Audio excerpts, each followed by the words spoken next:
Hello, everyone. My name is Bora Ulaş Bakandı, and I'm the leader of Group 4.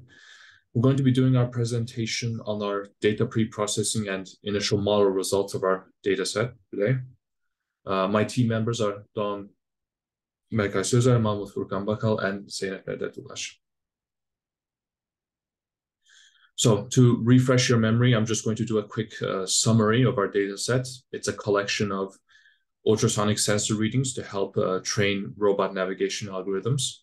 It's made specifically for wall-following robots and interior spaces. And as you can see in the figure, we're expecting this model to work this way and get used with robots in interior spaces, navigating around the room's perimeter, steering clear of walls and obstacles. And our aim with the project and our implementation is to create a model that can reliably help wall-following robots navigate without collisions or other issues like getting stuck against difficult geometry. And as you can see in the figure, we have a wall that has both concave and convex corners. A robot must be able to utilize all of its sensors to navigate a room that it might come across during its operation.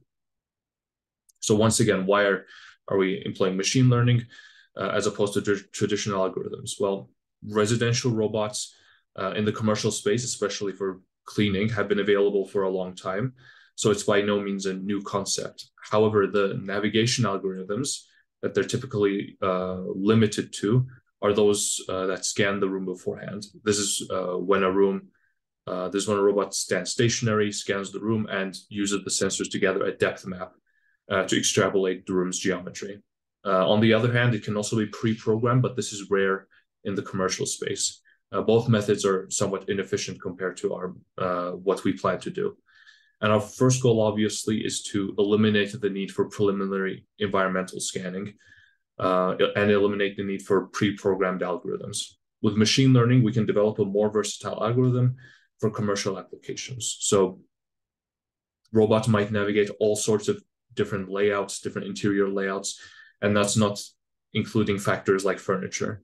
So we make a versatile algorithm that makes it easier for the customer to use this product out of the box and without a need for pre-programming or having to scan an environment. And we believe this is a positive value proposition since the robot can navigate the environment in real time using smart algorithms. So our goal for pre-processing this data is to obviously transform our data into a format that can be easily interpreted by machine learning algorithms, since a lot of algorithms require certain formats and data types to function properly. We need to find the appropriate model and to train and test our data set, which we will go into detail shortly. Now, Zeynep will continue with our pre-processing implementation. Our initial data set had almost 5.5K samples, 24 numeric features, one categorical outcome with 4 classes, and it was imbalanced. We needed more samples, so we we added a class and we used Smooth to deal with the imbalanced data set. So the one of 2 pre-processing methods we used was using Smooth. So next slide, please.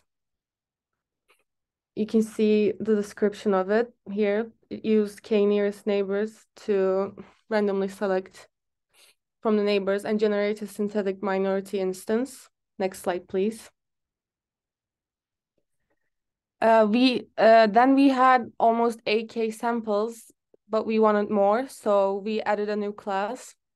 We have 4 classes called sharp right, slight left, and move forward. We added a sharp left turn class, which was the inversion of the sharp right turn class. Next slide, please. So as you can see here, before you doing Smooth and adding a new class, our CA values were lower than after we did Smooth and added a new class. We have more data and our CA is higher now, and we used KNN to show that. Now Berkay is going to continue with some other pre-processing we did. Uh, Thank you, Zeynep. And I hope my sound is coming. And in the light of the feedback we received from you last week, we used the orange instead of Python for one-hot encoding. With this technique, we increased our target class number from 1 to 5 and gave them the names move forward, slide right, sharp right, slide left, and sharp left. The purpose of doing this was to increase the readability of our dataset and it's become the more understandable. Next slide, please. But when we use one-hot encoding technique, we notice that the widgets such as the test and score or the tree or the KNN give the target data error because of our increasing target numbers. As you can see, as you know that Zeynep talked about, for the one-hot encoding, we had just one class, one target variable that is the 1, 2, 3, 4 for the turning styles. After adding the new class, we had 1, 2, 3, 4, and 5. And after one-hot encoding, we had 5 different classes and 5 different columns with that one.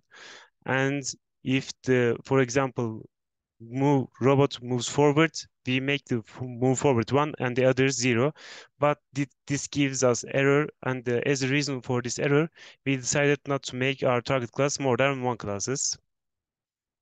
We can move on. And for our feature let me Doğan yeah. explain something for you. Mm-hmm. Mostly we use the one-hot encoding for encoding the features, not the target. Okay. Okay, for the Okay. features. Then, if you apply these one-hot encoding, instead of using categorical values in a column, in a feature, then you create, as you show, 4 or 5 other columns as a new features, which explains data better to a model. That's the reason why we would use a one-hot encoding in features. But in target value, you can do like that if you're really interested in, for example, when to right turn or left turn. If you go to the previous slide, then you can here actually, if you go back, here you can actually create 5 different models. One model for move forward, one model for slide right turn. Do you understand?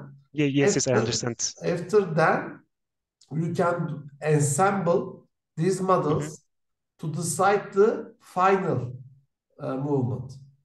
Okay.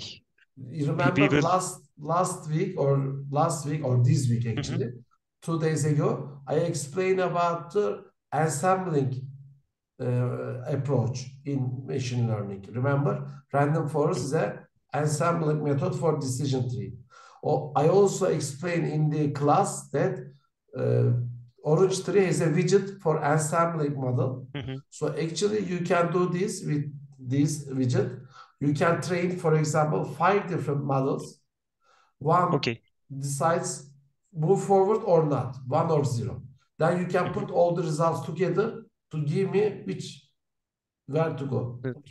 Okay. Then we will make that according to your preferences and the feedbacks in the next week. If you like. I am saying that if you like. But if you don't like, just apply the one-hot encoding in features, not in target. Okay, thank you. And now, after applying the one-hot encoding, we decided to not use that one. And for our feature engineering and the feedbacks we received from you last week, we decided to make the sensor merging.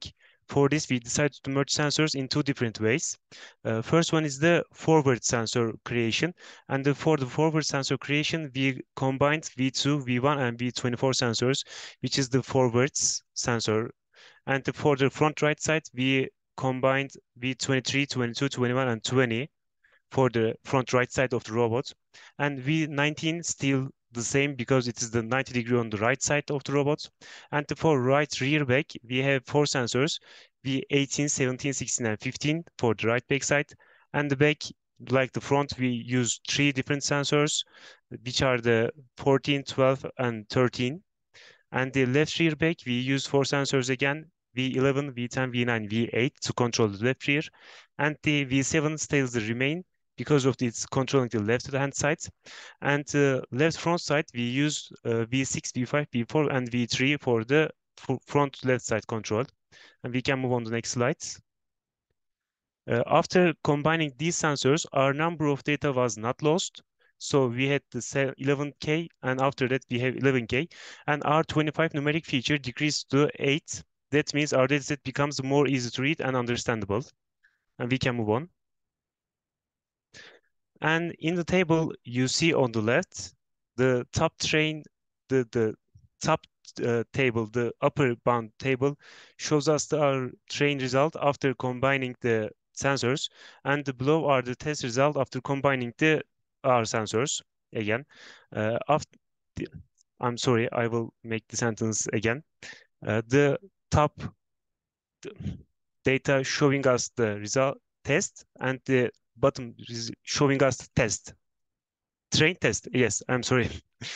The CA result is 95% on the KNM model with the test, train, and our CA point up goes to 91%.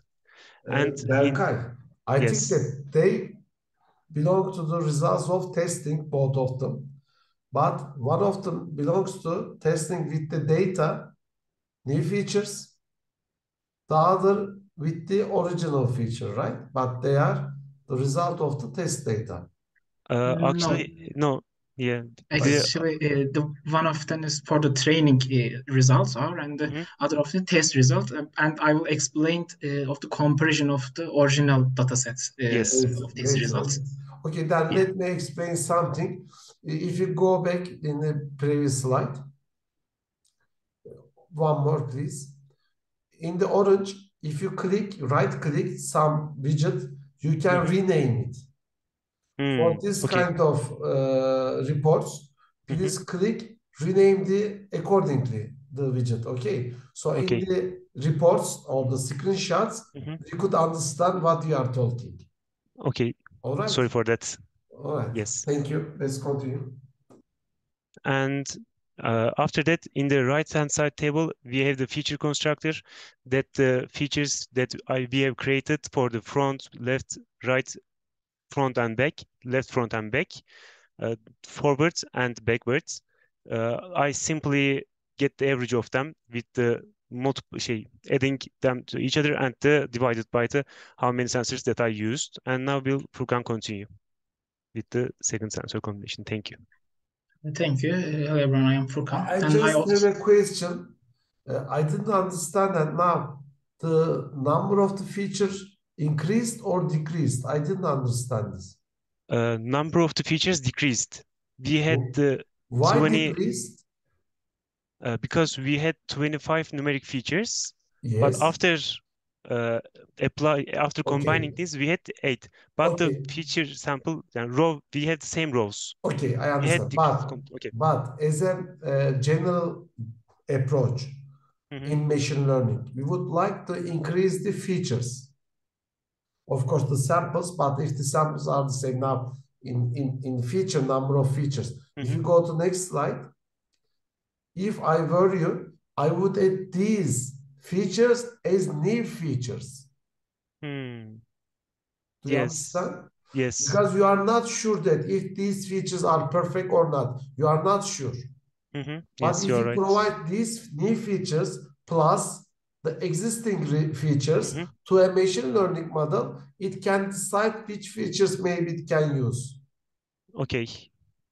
So therefore, maybe in your final report, you can add the third option. First option is the given features. Second options here, using only the augmented features here. The third option, original plus these. Okay. Okay, do you understand, Berkay? Yes, Okay, I understand. Please continue. Okay. Okay, hello everyone, I'm Furkan, and I also performed a different variation of the combining process that Berkay just mentioned. And this time, if we consider our robot as a full circle, I kept the sensors at 0, 90, 180, and 270 degrees constant. And I arranged the other sensors to have three sensors in each quarter. And as you can see in the graph, and I created new feature by combining sensors. For example, in the first quarter, 20 sensor 20 and 21, and sensor 23 and 24.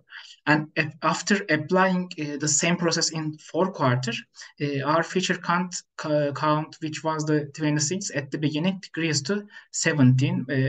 Because we think that when we create our new feature, we need to remove the older ones.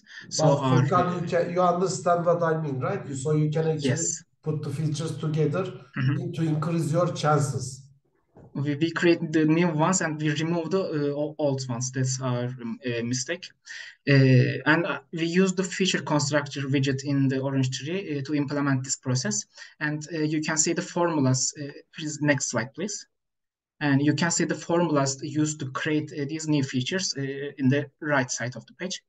And also in this slide, you can see the test and train results of the KNN models used on this dataset.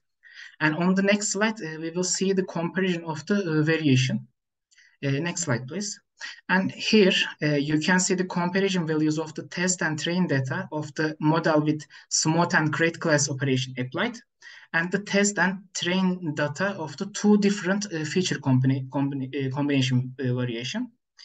And unfortunately, our categorical accuracy is decreased on the two version of the combining feature because of we remove the. Now you understand, right? Yes. And we think why our train and test accuracy is decreasing. We think that we couldn't find. But now you have the light. Yes. Thank you. And finally, please next slide, please. And finally, based on the test results we decided to use our dataset with smooth and create class operation applied, but without combining features, because we think that our categorical accuracy will decrease. And here you can see the final version of our datasets. And finally, we have nearly 11 key data. That's highly balanced, and it's ready for supervised learning and multi-class classification. That's all. Thanks for listening, class. Did I miss Zeynep? No, she presented in the seconds. Yeah. She talk about the smooth and creating new class. If you go to slides back. Second. 2 slides back. Oh, it's not responding. There yes. Here, I think you need to put the fourth result, because the first result should be the original data set. The second must be the data set with smooth. Right? Actually, I'm sorry for interrupting. May I add something? No, of course. The Zeynep talk about our 5.5K sample and the smooth and fifth class adding style. And after Zeynep talked about that, we think that we don't need to use that because our CA accuracy is getting higher. So we think that we don't need to put it in here, but we will use that in the next slide that we will present. Yes. And instead of providing these screenshots, okay, but it's not easy to follow this, right? When we watch this presentation, it could be a good idea to put it in a figure, right? In a bar chart, in a diagram somewhere, right? Do you understand? Yes, you are right. Presentation, yes, right. Thank you for the screenshots, but it's not easy for us compare the results, right? You can use the color coding, right? Legend. And you can give them correct names, not train 1, train 2, but base. So I would like to see in your final report 4 results with respect to train and test in 2 different diagrams. But in train and test, we can see the, each before pre-processing with smooth plus işte version 1, smooth plus version 2, for example. Okay. Right? And I want to ask a question. Maybe the fifth option will be what? Fifth option. Yes, I asked this. Should we use the without removing our old features? These are, of course, you do it this. Yes. But you can add the other one, another option. Smooth with the versions. No. Plus V1 plus V2 plus the original feature. Okay. Okay. Do you follow me? Yes. So give some appropriate names and then compare. And now go to the last slide. I believe that you report your final data set, right? Yes. But I think you will change this. Yes. Right? If you put all together the new features, I believe, in the end, I believe that smooth plus version 1, version 2, all together with the features. Yes. Okay. Yes. I think so. Yes. But please just change these three and present a compact representation of the results and then update this. Okay, I like the presentation. That's what actually, Sir, at least I am expecting this kind of presentation. Okay, at least this is good. At least you understand what I expect from you. Thank you. Sir, if I have one comment. First of all, thank you for the feedback. I should say when we combined our features, we originally went in with the intention of decreasing our number of features for optimization, purposes. But so we never, unfortunately, we didn't consider combining those new features with our original sets of features. But that's something we'll definitely do. Yes, thank you. And more for your features, can you do any normalization? Do you need any normalization? Zeynep, you can explain it. We thought about doing min-max normalization, but our data or samples are already in the range of 0 and 5, so it's readable. So we didn't think it was necessary. But you might try, right? You might try. Yeah, You can we report tried. that maybe it does not make any improvement, and we keep it like that, for example. But in some models, it is important, In linear models, for example, it is important. You were saying something, Zeynep? No, Hocam. We tried it, but it didn't look like it did anything. Okay, but in your presentation, show us your experiment saying that we tried this, but it didn't work. Okay. Since our dataset is not linear dataset, we used, but it didn't mean anything to us, so we didn't put it in here, but we will. Okay, thank you. Okay. So, and by the way, to sum up these readings is logical to decide the movement. We have, Actually, thanks to mechatronics engineering department, we have a student from there, Bora. Can you explain, is it a good idea to sum up the readings from the same direction or similar direction sensors? Or should we use something different? Well, in our case, for interior spaces, which is what the robot is mostly intended for, we're looking at mostly straight walls or furniture with mostly straight edges. So what we tend to see is with different angles of sensors, there are no extreme protrusions or extreme values from one sensor to the next. So if one sensor has a certain reading, another sensor tends to have very similar reading, and if it has a different reading, then it's an indication that there's an extreme situation in terms of the topography of the room. Okay, I mean that, for example, if you go back to that slide, your explanation plus, you get the average of it, right? Here, for example. Yes. Yes.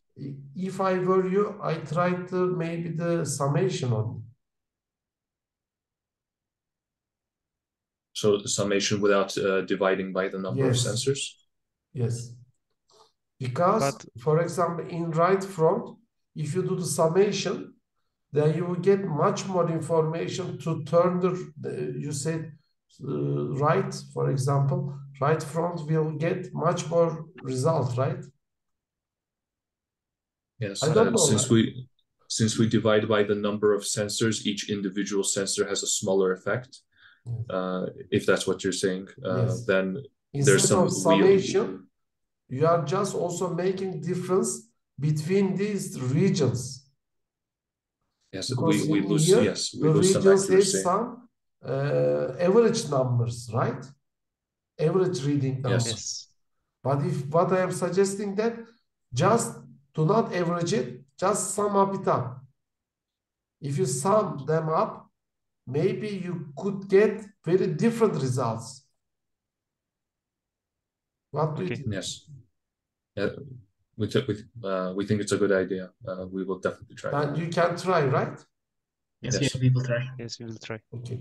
So keep in mind that most of the time, you would like to increase the number of features, not decrease. Okay? Okay. Okay. All right. And thank you for the presentation. I like it. It's very understandable. It's very good, easy one. Thank you. You can improve this, but this is at least what I am expecting from you. I understand that you read the documentation and follow it. Thank you. Thank you.